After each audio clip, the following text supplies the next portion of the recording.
함께 나누실 성경 말씀 사도행전 8장 26절에서 40절의 말씀.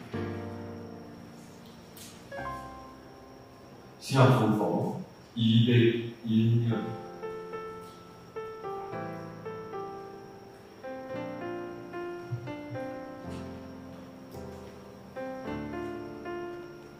사도행전 8장 26절에서 40절까지 제가 한 절 여러분의 한 절을 한 절씩 주의 사자가 빌립에게 말하였는데 일어나서 남쪽으로 향하여 예루살렘에서 가사로 내려가는 길까지 가라 하니 그 길은 광야라.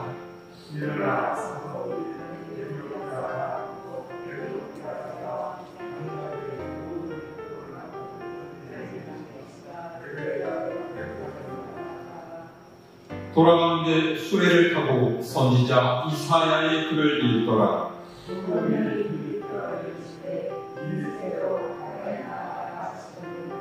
빌립이 달려가서 선지자 이사야의 글 읽는 것을 듣고 말하되 읽는 것을 깨닫느냐?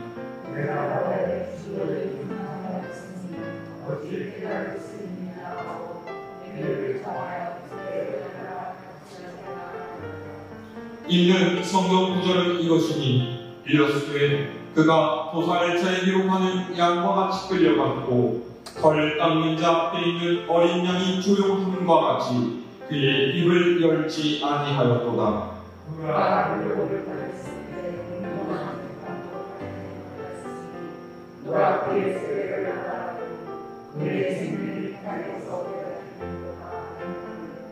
그 내시가 빌립에게 말하되 청컨대 내가 묻노니 선지자가 이 말한 것이 누구를 가리키느냐? 자기를 가리키느냐? 타인을 가리키느냐?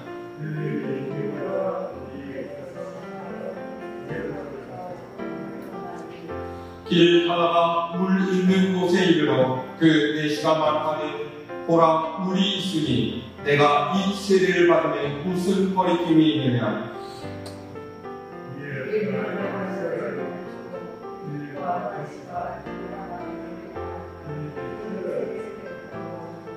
둘이 물에서 올라올 때 주의 영이 빌립을 이끌어간지라. 내시는 기쁘게 길을 가므로 그를 다시 보지 못하니라.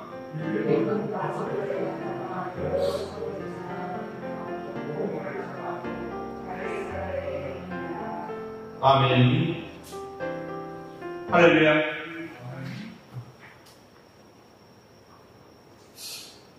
사도행전의 전체 주제는 사도행전 1장 8절에 기록된 오직 성령이 너희에게 임하시면 너희가 권능을 받고 예루살렘과 온 유대와 사마리아와 땅끝까지 이르러 내 증인이 되리라고 하신 주님의 말씀이고, 사도행전은 주님의 이 말씀이 제자들과 믿는 이들에 의해서 어떻게 실현되고 확장되어 가는가를 기록하고 있다라고 할 수가 있습니다. 예루살렘 교회에 일어닥친 거센 핍박 가운데 스데반 집사가 순교를 하고 예루살렘 교회의 교인들은 박해를 피해서 사방으로 흩어졌습니다. 외면적으로 보기에는 굉장히 큰 시련이었고 감당하기 어려운 아픔이었지만 하나님께서는 이 교회를 통해서 복음을 세상으로 퍼뜨리십니다. 흩어진 교인들은 최초의 이방인 교회인 안디옥 교회를 세웠고 바울과 바나바를 통해서 많은 이방인들이 주님께로 돌아오는 놀라운 역사가 일어났습니다. 그리고 이제 복음은 사마리아를 거쳐서 에티오피아로 나아가 하나님께서는 그 일에 예루살렘 초대교회 7 집사 중에 한 사람이 빌립 집사를 사용합니다. 오늘 말씀의 배경을 먼저 살펴볼까요? 사도행전 8장은 박해를 피해서 사마리아 성으로 온 빌립 집사의 성공적인 전도에 대해서 기록을 하고 있습니다. 마술사 시몬에게 홀려있던 사람들이 복음을 듣고 빌립 집사를 통해 나타나는 하나님의 놀라운 이적을 보자 주님께로 돌이킵니다. 그리고 예루살렘에서 베드로와 요한이 와서 믿는 사람들에게 안수를 하니까 이방인들도 성령을 받게 되죠. 오랫동안 유대인들과 이방인들 사이를 가로막고 있던 견고한 감이 성령의 능력으로 깨어지고 둘이 하나가 되는 역사가 일어나게 된 것입니다. 자, 그런데 그러던 어느 날 갑자기 빌립 집사에게 날로 부흥해 가고 있는 이 사마리아 성을 떠나라는 하나님의 말씀이 전해집니다. 자, 26절의 말씀 다시 한번 읽을까요? 시작. 주의 사자가 빌립에게 말하여 이르되 일어나서 남쪽으로 향하여 예루살렘에서 가사로 내려가는 길까지 가라 하니 그 길은 광야라. 아멘. 여러분 생각해 보십시오. 빌립 집사가 너 사마리아 성을 떠나서 내려가라 라는 말을 들었을 때 어떤 생각이 들었을까요? 인간적으로 보자면은 너무 갑작스러워서 좀 당황스럽기도 했을 것이고요. 마음 한편으로는 섭섭한 느낌도 들었을 것입니다. 지금 사마리아 성은 한참 복음의 능력으로 부흥해 가고 있었던 때였어요. 날마다 믿는 사람이 늘어나 성령을 받는 이가 생겨납니다. 이 역사를 가장 크게 힘썼던 이가 바로 빌립 집사입니다. 그런데 하나님께서는 빌립이 그간 공들여서 개척한 이 사마리아를 떠나라 라고 하신 거죠. 대부분의 사람이 이럴 때의 시험에 들지 않습니다. 자신이 한 것을 몰라줄 때, 자신이 기여한 것과 그 공로를 인정해 주지 않으면 섭섭하고 그러면 마음이 또 상하고 그 때문에 신앙생활을 그만두는 일도 적지 않습니다. 빌립이라고 왜 이런 마음이 없었겠습니까? 게다가 이번이 처음이 아니에요. 사실 예루살렘에서도 그랬던 거죠. 예루살렘 교회에 안수 집사가 되어서 힘차게 신명나게 교회를 섬길 때였다.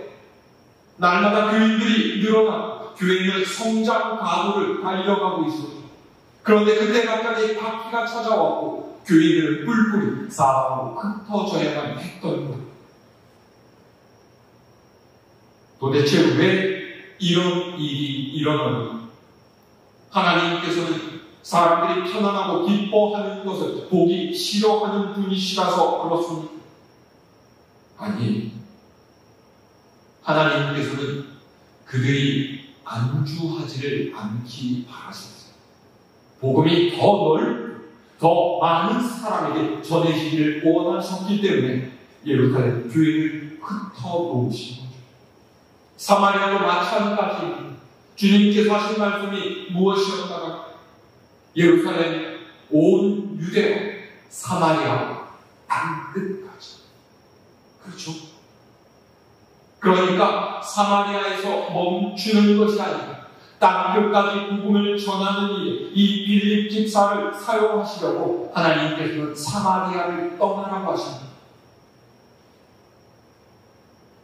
믿음의 사람은 내 판단대로 사는이라는 모든 판단의 기준을 하나님께 두는 사람입니다. 내 생각이나 감정에 따라 행동하는 것이 아니라 하나님의 말씀에 반응하고 순종하는 사람입니다. 인간적인 명예욕이나 성취에 집착한다라는 이미 그는 하나님의 사람이 아닙니다. 믿음이란 언제 어느 때나 하나님의 뜻을 따라서 말씀에 순종하는 것입니다. 내 삶과 형편을 따르는 것이 아니라 하나님께서 원하시는 대로 내 인생의 방향을 맡기는 것이 바로 믿음의 삶인 줄로 믿습니다. 자, 하나님께서 빌립에게 어디로 가라고 하셨어요? 남쪽으로 향하는 예루살렘에서 가사로 내려가는 길까지 가라 그러셨죠. 그러면서 친절하게 설명까지 덧붙이기를 그 길은 광야라는 거예요. 그런데 그것보다 문제는 도대체 왜 무엇 때문에 가야 하는지를 말씀하시지 않고 무조건 가라고 말씀하시는 것이 있습니다. 자, 이제 빌립은 선택해야 합니다. 지금 한참 왕성하게 믿음이 성장하고 있는 이 사마리아를 택할 것이냐, 아니면 하나님께서 요구하시는 광야로 갈 것이냐 하는 것입니다. 빌립이 어떻게 얘기했어요? 자, 27절의 말씀이 있습니다. 시작. 일어나 가서 보니 에디오피아 사람 곧 에디오피아인과 감당의 모든 국고를 맡은 관리 네시가 예배하러 예루살렘에 왔다가. 아멘. 27절 첫머리가 뭐라고 기록되어 있어요? 일어나 가서 보니. 그랬죠? 그러니까 빌립이 이 문제를 가지고 무슨 고민을 했다든지 혹은 불평을 말했다든지 나는 할 수가 없다라고 하나님께 변명한 흔적을 전혀 찾아볼 수가 없습니다. 모든 것이 다 잘 되어가던 사마리아를 뒤로 하고서 한마디 다른 말도 없이 그냥 광야로 향했다라는 거예요. 거기에 뭐가 있는지, 어떤 일을 하게 될지 아무것도 모르는 상황에서도 하나님께서 가라고 하시니까 가는 것이죠. 저는 바로 여기가 우리의 믿음이 개입되는 시점이라고 생각합니다. 하나님께서는 온 세상과 우주 만물을 다스리시고 통치하시는 분이십니다. 그렇기 때문에 하나님의 명령에는 언제나 그분의 뜻을 이루기 위한 계획이 들어 있습니다. 하지만 우리는 늘 우리 개인의 뜻을 하나님의 뜻 앞에 놓으려고 합니다. 내가 좋아하는 것은 즐겁게 순종하지만 거리끼는 것, 원하지 않는 것, 내 마음에 들지 않는 것은 하나님의 말씀 따르기를 꺼려해요. 선지자 요나가 니느웨로 가지 않고 다시스로 간 이유가 무엇입니까? 하나님의 뜻이 내 생각과는 다르다. 하나님의 명령이 내 마음에 들지 않는다. 그렇게 생각해서 합니다. 이런 우리의 생각과 행동이 내 삶에 하나님의 역사를 체험하지 못하도록 하는 가장 큰 방해 요소입니다. 하나님께서는 우리가 가장 찬란한 성공을 거두고 있는 그 순간에 하나님의 뜻을 따라 적박한 광야로 향하기를 원하십니다. 그럴 때 두렵지 믿음으로 순종하는 것이 믿음의 사람들이 사는 법이십니다. 그런데 사실 말은 이렇지만 그 일이 쉽지가 않습니다. 목회자도 그래요. 내가 이 교회에서 즐겁고 행복하게 목회하고 있는 하나님께서 갑자기 고생길이 뻔한 낙도의 교회로 가라고 하십니다. 모든 것이 부족한 불모의 선교지로 가라고 하십니다. 그러면 그 말에 순종하는 것이 쉽겠습니까? 그렇지 않죠. 하나님의 뜻을 따라 산다고 하는 목회자도 그럴지인데 평신도 그리스도인이 오죽하겠습니까? 그러면 어떻게 해야 할까요? 하나님 못 가면 안 됩니다. 정말로 다른 사람 가라고 하시다. 버티고 우기고 뻗대면 하나님께서 그 명령을 거두시겠습니까? 그렇지 않습니다. 하나님께서는 어떻게든 우리를 하나님의 뜻대로 사는 것입니다. 때로는 안가겠노라고 버티는 모세를 돌이키게 하시는 것처럼 이적을 보여주시기도 하고, 때로는 다시스로 도망간 요나를 돌이키게 하는 시련을 주시는 것처럼 하나님께서는 그렇게 우리를 하나님의 방법대로 단련시키시고 그래서 우리를 그에게 사는 거죠. 그러면 어떻게 하는 것이 좋겠습니까? 하나님의 명령에 순종할 수 있도록 우리의 일상에서 훈련을 해 가는 말씀을 읽고 기도하고 말씀대로 살아가려고 몸부림치면서 하나님의 뜻에 내 삶을 맞추어 나가는 그 매일의 훈련이 우리를 아름다운 그리스도인으로 만들어 간다는 이 사실을 여러분 잊지 마시길 바랍니다. 자, 빌립이 그렇게 믿음으로 하나님의 말씀을 따라 광야에 갔더니 어떤 일이 일어났어요? 길에서 에티오피아 내시를 만나서요. 그런데 이 사람이 단순한 내시가 아니었습니다. 에티오피아 여왕 간다게의 모든 국고를 맡아서 운영하는 관리인이었다라고 해요. 오늘날로 하자면 에티오피아의 재무부 장관인 거예요.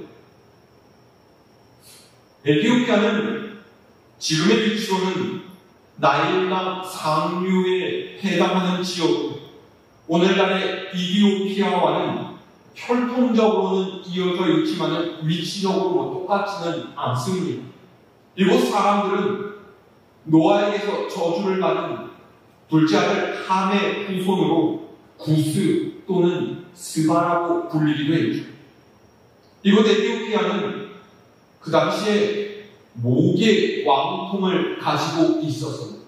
그러니까 왕이 아니라 대대로 여왕에 의해서 통치되어 왔다라는 말입니다. 그래서 에티오피아 여왕 간다게라고 있는데 이 간다게는 사람의 이름이 아니라 여왕을 나타내는 명칭입니다. 애굽의 왕을 파라오, 성경 이름으로는 바로라고 하는 것처럼 에티오피아는 여왕을 간다게라고 불렀다라는 뜻입니다. 솔로몬의 지혜를 듣기 위해서 찾아온 스바이 왕이 바로 이 에티오피아의 간다게였습니다. 그 여왕이 모든 살림 창고를 맡고 있는 재무부 장관, 예루살렘에 예배하러 왔다가 돌아가는 길이었다라는 거예요. 자, 그 다음 27절, 28절 말씀 우리 다시 한번 읽을까요? 27절에서 28절까지 시작. 일어나 가서 보니 에티오피아 사람 곧 에티오피아 여왕 간다게의 모든 국고를 맡은 관리인 내시가 예배하러 예루살렘에 왔다가 돌아가는데 수레를 타고 선지자 이사야의 글을 읽더라. 아멘. 이방인이고 에티오피아의 재무장관인 사람이 예루살렘에 예배하러 왔다는 것 굉장히 놀랍지 않습니다.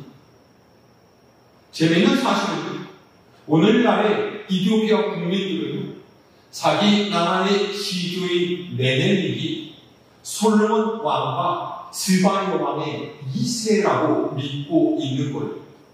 이디오피아 제국 헌법에도 이것은 사실이다 그렇게 기록해 놓았다. 이디오피아가 건국되었을 당시에는 이 나라는 풍부한 천연 자원으로 굉장히 부유한 나라였고요. 아프리카 대륙의 유일한 독립국가인과 동시에 유일한 그리스도교 국가였습니다. 그런데 1970년에서 80년대 냉전 시대 때 공산주의 혁명이 일어나서 3000년 동안 이어온 왕조가 무너졌죠. 1990년대 들어서 공산정부는 무너졌지만 나라는 거의 무너지고 지금은 세계의 최빈국 중에 하나로 전락해버렸습니다. 지금은 우리가 예전 한국전쟁 때 우리를 도와준 이 나라의 은혜를 갚고자 여러 가지 원조와 후원을 하고 있다. 그런 이야기를 들었습니다.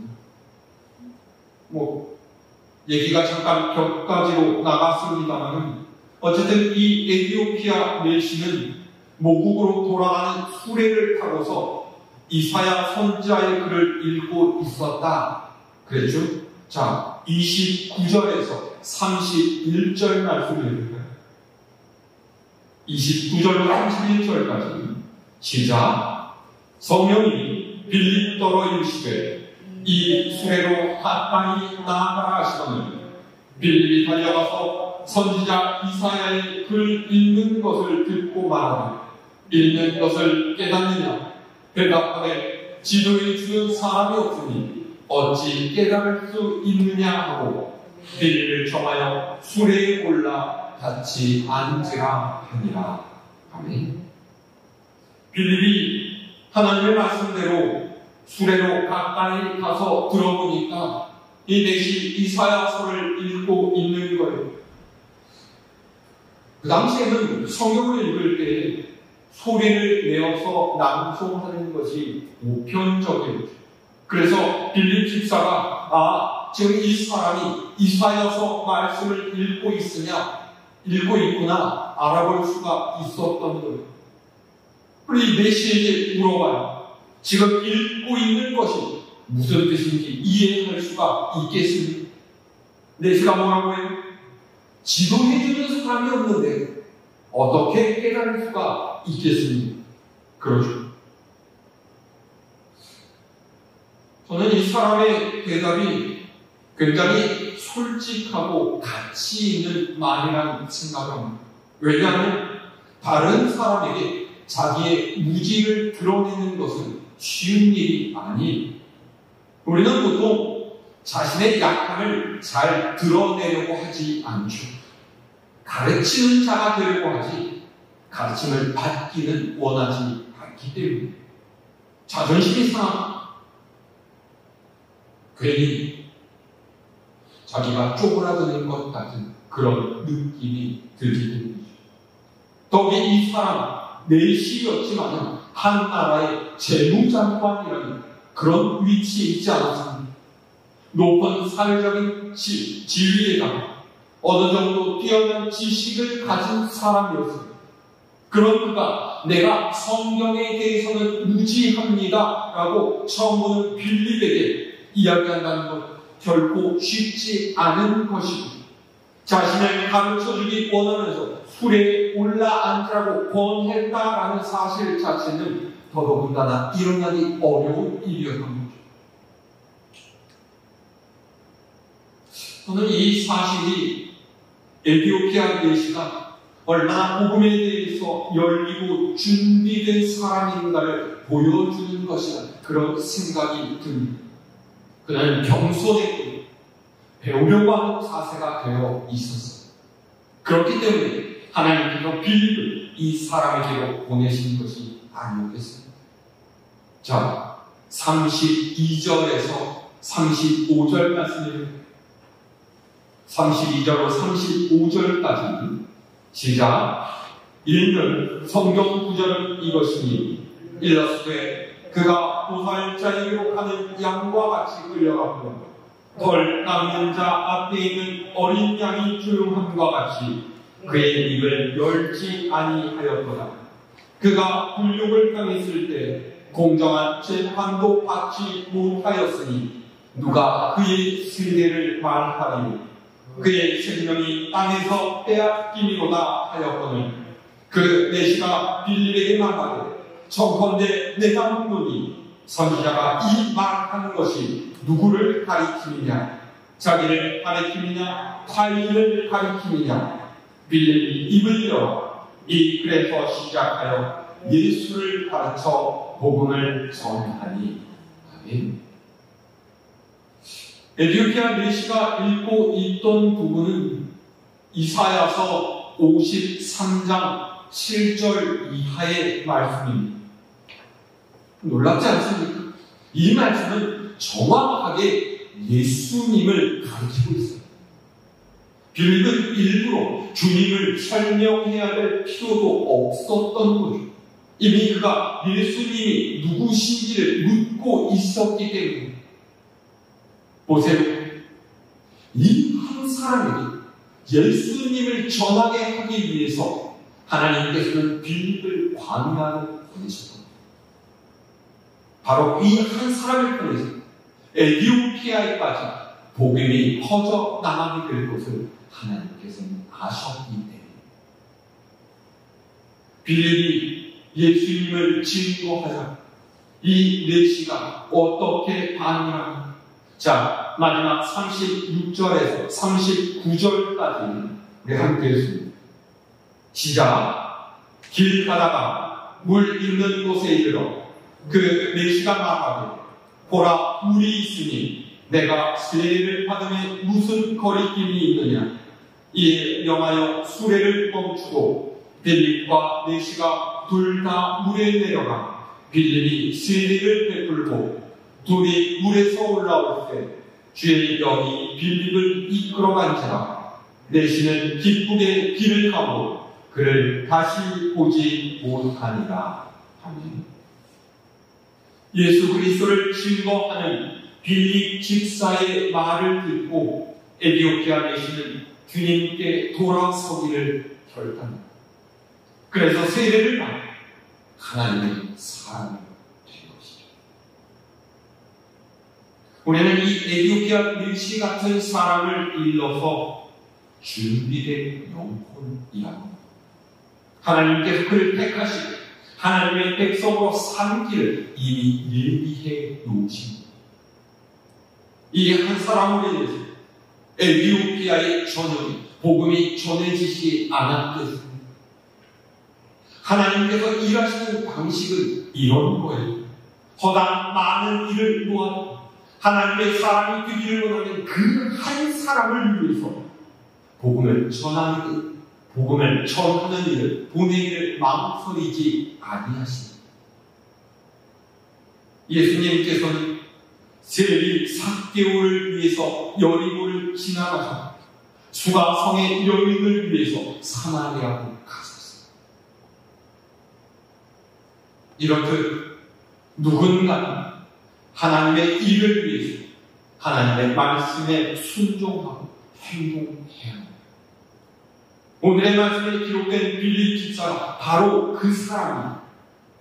주님의 말씀에 순종하는 한 사람, 그리고 주님의 백성이 되기 위한 한 사람이 만났을 때 바로 거기서 하나님의 역사가 일어나고 그보다 더 큰 하나님의 일이 시작된 것이죠.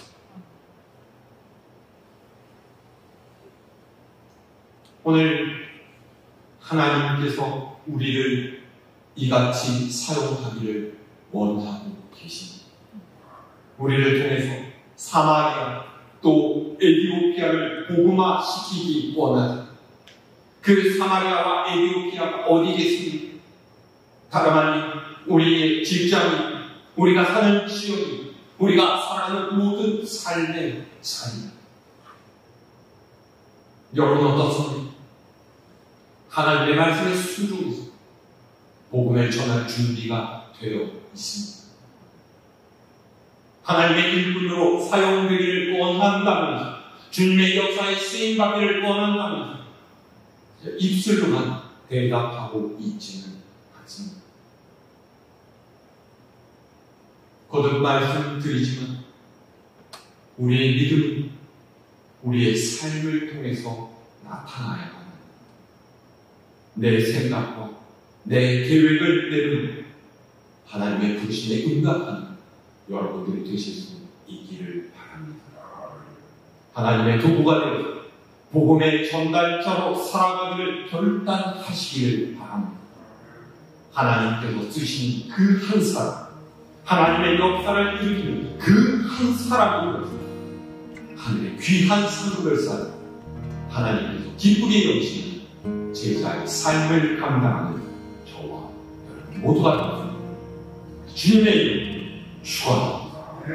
나를 부르신 주가 이루어 주시네. 잠시 넘어지더라도 붙잡아 주시네.